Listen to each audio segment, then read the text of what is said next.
कृष्ण कन्हैया 11 वर्ष के हो गए। अब भगवान को अपने माता पिता को दिया हुआ अपना वचन याद आया। वसुदेव देवकी से भगवान ने कहा था 11 साल तक ब्रज में लीला करके आपके पास मथुरा आऊंगा, अगर अब न जाए तो वसुदेव शरीर का त्याग कर दे। देवकी मैया कितना धैर्य धरे, जन्मते ही अपने बच्चे से दूर हो गई। 11 साल हो गए, इसलिए फिर भगवान को जाना पड़ा। कहां? मथुरा। एक बार नारद मुनि मथुरा गए और कंस को जा करके ये बात बता दी कि कंस कन्हैया ही देवकी का 8वां बालक है और बलराम रोहिणी पुत्र है। उन्होंने तेरे कई शत्रुओं को मार दिया है। तब कंस को बड़ा क्रोध आया और उसने विचार किया कि तुरंत कृष्ण और बलराम को मारने का प्रबंध किया जाए। तो उसने क्या किया, एक यज्ञ का आयोजन किया और सोचा कि ये अवसर अच्छा है। धनुष यज्ञ किया, सोचा अवसर अच्छा है, इस धनुष यज्ञ में मैं नंद जी को दोनों पुत्रों सहित यहां बुलवाऊंगा और जैसे ही वो लोग आएंगे मैं मल्लों के द्वारा उनकी हत्या करवा दूंगा। ये योजना कंस ने बनाई। फिर सोचा कि नंद बाबा को बुलाने के लिए किसे भेजूं। उसे अक्रूर जी की याद आई। सोचा अक्रूर जी ये काम कर पाएंगे। अक्रूर जी को बुला करके निवेदन किया, आप गोकुल जाके नंद जी को दोनों पुत्रों सहित यहां लेकर के आ जाएंगे। अक्रूर जी तैयार हो गए। वंदन करते हुए अक्रूर जी पधारते हैं गोकुल। वो सोचते हैं कि भगवान की मुझ पर बड़ी कृपा हुई जो मुझे प्रभु दर्शन होने जा रहा है। मन में ये भी भाव आ रहा है, पता नहीं कृष्ण दर्शन होगा या नहीं होगा। चिंतन करते करते आ गए गोकुल और कन्हैया का दर्शन भी हुआ। गौशाला में कृष्ण को देखा, आनंद विभोर हो गए अक्रूर जी। बाबा नंद से मिले, जाके सारी बात बताई। तो नंद बाबा भी निमंत्रण पाके प्रसन्न हो गए कि चलो, राजा कंस ने हमें याद तो किया, मेरे बच्चों से कितना प्रेम करता है, अपने यज्ञ में मेरे बच्चों को बुला रहा है। और साथ में उसने रथ भी भेजा था सोने का कि इसी में बैठ के आना। बाबा नंद क्या जाने कि विश्वास उत्पन्न करने के लिए ही उसने ऐसा किया। भोले बाबा नंद तैयार हो गए, बच्चों को कह दिया। ग्वाल बाल बोले हम भी साथ आएंगे, हम नहीं होंगे तो लाला की देखभाल कौन करेगा। उन छोटे छोटे बच्चों को ये लगता था कि कन्हैया की देखभाल हम ही करते हैं। पूरे जगत की देखभाल करने वाले के आज बालक देखभाल करने चल रहे हैं। पर प्रेम था उनका। बाबा ने कह दिया ठीक है चलो, सब तैयारी करने लगे। अब ये बात मैया यशोदा को पता चली। माँ का तो दिल बैठ गया। यशोदा जी कहने लगी कि मैं कृष्ण को नहीं जाने दूंगी। नंद बाबा बोले यशोदा, हम कोई हमेशा के लिए थोड़े ही जा रहे हैं, 2-4 दिन रुकेंगे और मथुरा भ्रमण करके यज्ञ दर्शन करके वापस आ जाएंगे। यशोदा जी बोली नहीं, आप मानो या मत मानो, लेकिन मेरी आत्मा कह रही है कि कृष्ण जा रहा है तो वापस लौट के नहीं आएगा। इसलिए मेरी नजरों से मेरे कन्हैया को दूर मत करो, मत ले जाओ इसे। आप चाहो तो बलराम को ले जा सकते हैं, पर मैं लाला को नहीं जाने दूंगी। बड़ी तपस्या करके मैंने कन्हैया को पाया, मैं अपने पुत्र को दूर नहीं भेज सकती। बाबा बोले यशोदा तुम कैसी बातें करती हो, कन्हैया 11 साल का हो गया, कितने दिनों तक घर में छिपा के रखोगी। अरे उसे बाहर का जगत भी तो देखना है ना, और मैं चाहता हूँ कि उसे गोकुल का राजा बना दो, इसलिए उसे बाहर घुमाने फिराने ले जा रहे हैं। हम वापस आ जाएंगे, डरो तो सब ठीक होगा।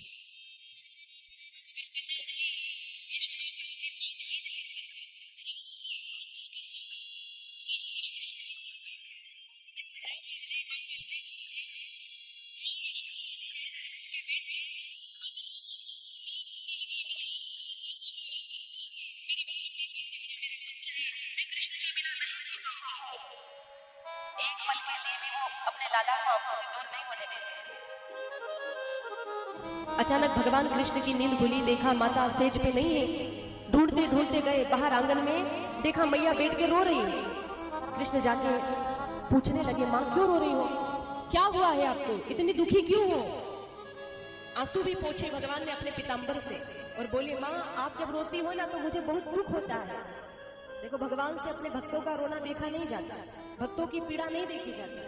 माँ से कहने लगे, क्यों रो रही हो आप? माँ बोली, बेटा कोई बात नहीं, तू कल जा रहा है ना, इसलिए मेरी आंखें बरस रही। कृष्ण कहने लगे, मैया मैं कोई हमेशा के लिए नहीं जा रहा हूँ। यशोदा बोली, बेटा वो तो ठीक है, पर मैं तेरे बिना नहीं जी पाऊंगी, मेरे बुढ़ापे का सहारा एक तू ही है, मैं कैसे रहूंगी तेरे बिना। कृष्ण कन्हैया कहने लगे, माँ आप चिंता क्यों कर रही हो, मैं आपसे मिलने आऊंगा ना, वचन दिया आऊंगा, पर कब आएंगे ये नहीं बताया। बेचारी भोली मैया तो पूछना भी भूल गई, वो तो वापस आने की बात सुन के ही खुश हो गई थी, चलो लाला ने कह दिया कि आऊंगा तो आएगा। यशोदा जी बड़ी भोली थी, जाके सो गए। कन्हैया ने माँ के हृदय में प्रवेश किया। अब कन्हैया बाहर नहीं भीतर दिखाई देगा, सारी गोपियों के हृदय में प्रवेश कर लिया है। सुबह हुई, जैसे ही तैयारी हुई जाने की, यशोदा जी अपने लाडले कन्हैया की नजर उतारते हुए बोली, बेटा पता नहीं तेरा ये सुंदर मुख अब कब देख पाऊंगी। आरती उतारते उतारते आंखें भराई रोने लगी यशोदा जी। सब लोगों को पता चला कृष्ण जा रहे हैं, सारे ग्रामवासी आ गए हैं विदा देने के लिए। देखिए, कृष्ण भगवान सबके घर जाते थे, सारी गोपियों को छेड़ते भी थे, मटकियां भी फोड़ते थे, दधी भी लूटते थे। लेकिन जैसे ये बात सुनी कि कृष्ण जा रहे हैं मथुरा में, तो सारे लोग आ गए हैं उनसे मिलने के लिए, और कोई नहीं चाहता कि कृष्ण वृंदावन छोड़ के मथुरा में जाए। वो एक पल के लिए भी उनके बिना नहीं रह सकते थे, इतना प्रेम किया है, इतना प्रेम। सारी गोपियां भागी भागी आ गई, और उनमें श्री राधिका रानी भी है। जैसे ही सुना कृष्ण जा रहे हैं, तो श्री राधा रानी हे कृष्ण हे कांत बोलते बोलते मूर्छित हो गई। जो ही कृष्ण ने देखा राधा जी मूर्छित है, दौड़ के गए पास में, कान में जाकर के कहने लगे, राधे इस पृथ्वी पर पापी बहुत बढ़ गए हैं, इसलिए मैं जा रहा हूं उनका उद्धार करने के लिए। तुम क्यों रोती हो, क्यों दुखी हो रही हो? हम अलग कहाँ हैं, हम दोनों तो एक ही हैं। आज तक आपके साथ आनंद से नाचता रहा, अब जगत को नचाने जा रहा हूं। और बांसुरी निकाल कर देते हुए कहा, ये बांसुरी अपने पास रख लो, ये मुझे अपने प्राणों से भी ज्यादा प्रिय है। आप जब भी वंशी बजाओगी, मैं तुरंत आपके पास आ जाऊंगा। आश्वासन दिया भगवान ने, गोपियों को समझा रहे हैं। गोपियां रोने लगी, अक्रूर जी से जाकर के भिड़ गई। गोपियां बोली, अक्रूर नाम तो है तुम्हारा अक्रूर, लेकिन कितनी बड़ी क्रूरता कर रहे हो, हमें कन्हैया से दूर कर रहे हो, हमारे लाला को छीन के ले जा रहे हो। अरे हम तुम्हारे घर का कोई भी काम करने को तैयार है, पर हमारे कृष्ण के वियोग में हमें मत मारो, कृष्ण को मत ले जाओ। कृष्ण को देखे बगैर हमें चैन नहीं मिलता, हम कैसे रहेंगी। गोपियां कृष्ण के चरणों में गिर पड़ी, हे कन्हैया हमें छोड़ करके मत जा, कैसे रहेंगे हम तेरे बिना। सारी गोपियों की आंखों में आंसू है, सारी गायों की आंखों में आंसू है, गायें भी रो रही हैं, सखा रो रहे हैं, सारे ग्रामवासी रो रहे हैं, कृष्ण मत जाओ, आप चले गए तो ये आंगन सूना हो जाएगा, ये वृंदावन सूना हो जाएगा, बाबा रोएंगे, यशोदा मैया रोएंगी, कौन आश्वासन देगा, ये तेरे बिना भूखे रहेंगे, गाय घास नहीं खाएगी, पानी नहीं पिएगी, हे कृष्ण मत जाइए। मत जाओ बीरज को छोड़, बिहारी तेरी याद आएगी। मत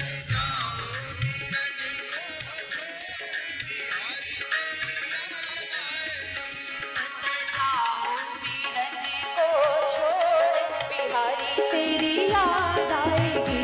मत जाओ बीरज को छोड़, बिहारी तेरी याद आएगी।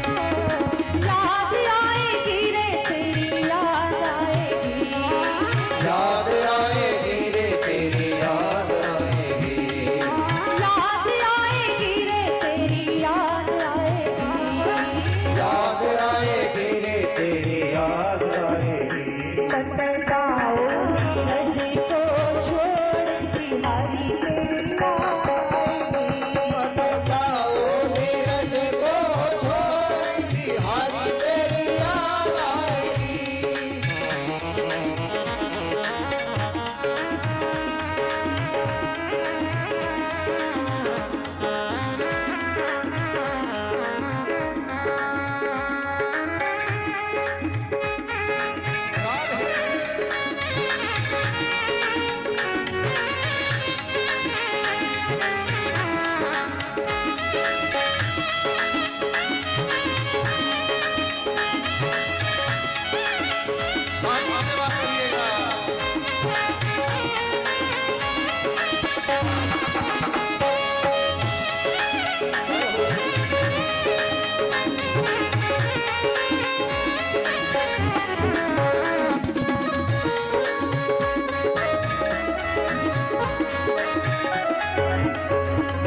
मत जाओ नीरज को छोड़, बिहारी तेरी याद आएगी।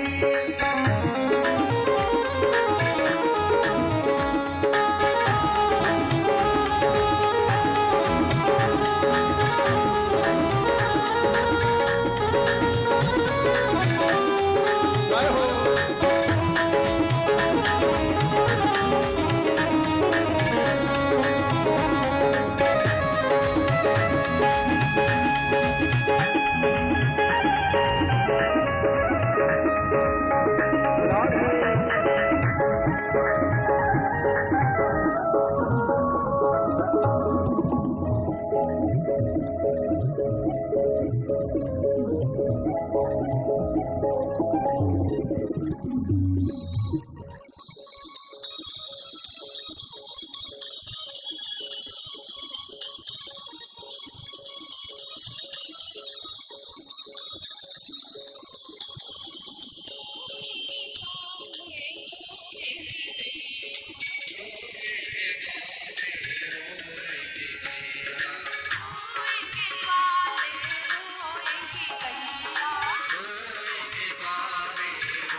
बोलिए श्री वृंदावन बिहारी लाल की जय। सब कृष्ण से प्रार्थना कर रहे हैं, हे कृष्ण हमें छोड़ के मत जाओ, हम कैसे रहेंगे आपके बिना। सखिया विधाता से कहते, विधाता तू कितना निर्दयी है, पहले जीवों को परस्पर मिलाता है और फिर दूर कर देता है, अलग कर देता है। खूब कोशिश करी सखियों ने रोकने की, भगवान ने उन सबको आश्वासन दिया मैं मिलने आऊंगा ना, भरोसा दिलाया। यद्यपि जब कृष्ण रथ में बैठकर जाने लगे तो गोपियों ने रथ के आगे जा करके बड़ी कोशिश करी रथ को रोकने की कि नहीं जाने दे, और भगवान ने उन सबको समझाया। तब जाकर के गोपियों ने मार्ग दिया, सबको आश्वासन देकर के यशोदा को प्रणाम करके ग्रामवासियों से विदा लेकर के कृष्ण चले गए वहां से। और भगवान ने एक बात कही है कि वृंदावनम परित्यज्यम पादमेकम न गच्छति, मैं वृंदावन नहीं छोड़ सकता। शरीर से जा रहे हैं, मन तो वृंदावन में ही है, हृदय है वृंदावन भगवान का, कैसे छोड़ के चले जाए, घर है उनका, आज भी है वृंदावन में ठाकुर जी, नहीं छोड़ा उन्होंने वृंदावन को, लीला करनी थी इसलिए जाना पड़ा। कृष्ण वहां से प्रस्थान करते हैं, गोपियां चित्र लिखित सी खड़ी रह गई। कृष्ण मथुरा पधारे हैं, अक्रूर जी उनको लेकर के आए। संध्या के समय दोनों भाई मथुरा दर्शन करने गए। भगवान कृष्ण ने कुब्जा नामक जो कंस की दासी थी उसकी काया पलटी। वो चंदन पात्र लेके जा रही थी, 3 अंग बेढंगे थे, उसने कृष्ण कन्हैया को चंदन लगाया। भगवान ने सोचा कि इसने चंदन लगा के मेरी शोभा बढ़ाई तो मैं इसकी बढ़ा देता हूं। कृष्ण ने ऐसी कृपा करी कि वो अत्यधिक सुंदर बन गई। फिर धनुष यज्ञ की भूमि पर गए जहां यज्ञ हो रहा था। धनुष को देखा, कृष्ण ने उठा के टुकड़े टुकड़े कर दिए। क्यों? क्योंकि अगर वो यज्ञ पूरा हो जाता तो कंस को कोई नहीं मार सकता था, इसलिए। कंस को खबर मिली, कंस बड़ा घबराने लगा। फिर दूसरे दिन भगवान कृष्ण नंद बाबा को लेकर के मथुरा में प्रवेश करते हैं। कुवलिया पेड़ हाथी के उद्धार से कृष्ण का प्रवेश हुआ। रंग भूमि पर कृष्ण आए, वहां राजा कंस ने मल्लों को तैयार करके रखा था मारने के लिए। चाणूर मुष्टिक दोनों मल्ल मदिरा पी करके बैठे थे कृष्ण बलराम को मारने के लिए। जैसे ही भगवान कृष्ण बलराम आए, उन दोनों ने उनका हाथ पकड़ के घसीटने का प्रयास किया। युद्ध के लिए कहा, कुश्ती लड़ो। कृष्ण ने कहा कि अगर तुम्हें लड़ना ही है तो हम भी डरने वाले नहीं है, हमारी मैया ने हमें भी खिला पिला के हष्टपुष्ट बनाया। तो चाणूर के साथ श्री कृष्ण की और मुष्टिक के साथ बलराम जी की कुश्ती आरंभ हो गई। अब कुश्ती शुरू हुई तो राजा कंस के सेवक मल्लों को प्रोत्साहित करने के लिए नगाड़े बजाने लगे। नगाड़े बज रहे हैं, कुश्ती हो रही है। अब बाबा नंद ये देख के घबराए, अरे ये मल्ल तो मेरे बच्चों को मार देंगे। उन्होंने महादेव को याद किया, मेरे बच्चों की रक्षा करना। फिर याद आया कुश्ती के स्वामी तो हनुमान जी है, हनुमान जी से प्रार्थना करी, बाबा मैं आपको 11 मन लड्डू चढ़ाऊंगा, मेरे बच्चों की रक्षा करना। कृष्ण ने देखा बाबा घबरा रहे हैं, देवताओं को याद कर रहे हैं, तुरंत उन्होंने काम पूरा करना चाहा। चाणूर भी जान गया कन्हैया सामान्य बालक नहीं है, भागूंगा तो कंस मारेगा, नहीं जाऊंगा तो कृष्ण मारेंगे, तो भगवान के हाथों मर के मुक्ति पालू। तो कृष्ण कन्हैया ने चाणूर का वध कर दिया और श्री बलराम जी महाराज ने मुष्टिक का वध कर दिया। बोलिए श्री कृष्ण बलदेव भगवान की जय। मल्ल मारे गए, लेकिन राजा कंस के सेवक आंख बंद करके नगाड़े बजाते जा रहे थे। उनको पता भी नहीं कि विजय किसकी हुई है। जैसे ही कंस ने देखा कि वो बजाते ही जा रहे हैं तो उसने घुर्रा के कहा, अरे मूर्खों बंद करो ये शोर। पल भर में नगाड़ों का शोर बंद हो गया। कंस की मृत्यु निकट आ रही थी, जो मन में आया वो बोलने लगा, इन दोनों बच्चों को पकड़ के बंदी बना दो, वसुदेव का वध कर दो। उसने झूठ बोला, नंद जी बीच में आए तो छोड़ना मत। तब कृष्ण भगवान गए राजा कंस के पास और बालों से पकड़ा भगवान ने। देखो भगवान ने हिसाब बराबर किया, क्योंकि जब देवकी वसुदेव को राजा कंस ने कारागृह में बंद किया था ना, तो उसने देवकी के बाल पकड़ लिए थे, केश पकड़ के ले गया था। तो भगवान ने हिसाब बराबर किया, भगवान ने भी उसके बालों को पकड़ा। और केश पकड़ के उठाया भगवान ने और कहा कंस, मैं ही देवकी की 8वीं संतान हूं और मैं ही तेरा काल हूं। ये कह के बालों से पकड़कर उसे उठा के चारों तरफ घुमा के झंझोड़ कर इस तरह से धरती पर पटका कि उसके प्राण ही निकल गए। कृष्ण ने उद्धार भी किया। बोलिए श्री कृष्णचंद्र भगवान की जय। कंस वध से सभी को बड़ी प्रसन्नता हुई है, सब प्रसन्न हो गए, सब लोगों का दुख दूर हो गया, मथुरा में आनंद ही आनंद छा गया। सब नाच रहे हैं, कृष्ण कन्हैया के जयकार कर रहे हैं, कन्हैया को हाथी पे बिठाया, पूरी मथुरा में भ्रमण कराया, सब स्वागत कर रहे हैं। बाबा नंद बड़े प्रसन्न हो रहे हैं, मेरे कन्हैया का कितना स्वागत हो रहा है, सम्मान किया जा रहा है, खूब प्रसन्न हुए। फिर बाबा नंद ने गोकुल जाने की तैयारियां शुरू करी। उनको ये लगा था कि 2-3 दिन रहेंगे, वापस चले जाएंगे, लेकिन जब जाने की तैयारी हुई तब गर्गाचार्य जी आए और उन्होंने आकर के बाबा नंद से कहा कि बाबा, कृष्ण आपके साथ गोकुल नहीं आएंगे। उन्होंने कहा क्यों? वो बोले कि कृष्ण आपके पुत्र नहीं है, माँ यशोदा ने कन्या को जन्म दिया था, ये कृष्ण तो देवकी के 8वें बालक है, वसुदेव के पुत्र है, ये अब आपके साथ नहीं आएंगे। जैसे ही बाबा नंद ने सुना, बाबा नंद विचलित हो गए, व्याकुल हो गए, बोले मैं कृष्ण के बिना कैसे रहूंगा। सारी बात सुन करके बाबा नंद एकदम व्याकुल हो चुके थे, कैसे रहूंगा कृष्ण बलराम के बिना। तब दोनों भाई मिलने आए, प्रणाम किया, आनंद बाबा को आश्वासन दिया। कृष्ण कह रहे हैं बाबा आप चिंता मत करिए, लोग कुछ भी कहें पर मैं जगत से यही कहूंगा कि मैं आपका ही बेटा हूँ, मैं नंद यशोदा का पुत्र हूँ, मैं यही कहूंगा, आप ही मेरे पिता है, यशोदा मेरी माँ है, आप व्याकुल मत होइए, मैं आपसे मिलने आऊंगा, मैं तो अभी चलता आपके साथ, लेकिन मैंने कंस को मार दिया। तब कंस के जितने रिश्तेदार थे ना वो मेरे दुश्मन बन गए। अगर मैं आ गया तो वो लोग वहां आएंगे, मुझसे लड़ाई करेंगे, मेरे साथ साथ आप सबको भी बड़े परेशान करेंगे। तो कुछ समय तक यहाँ रह के उन राजाओं को हरा के मैं आपके पास आ जाऊंगा। आप ब्रज में जाकर सबसे कहना कन्हैया आएगा, कोई भी मेरे वियोग में रोए नहीं, कोई भी भूखा ना रहे। मैया से भी कह देना, माँ को मेरा प्रणाम कहना, मेरी गायों की अच्छे से देखभाल करना। सारी बात बता रहे हैं।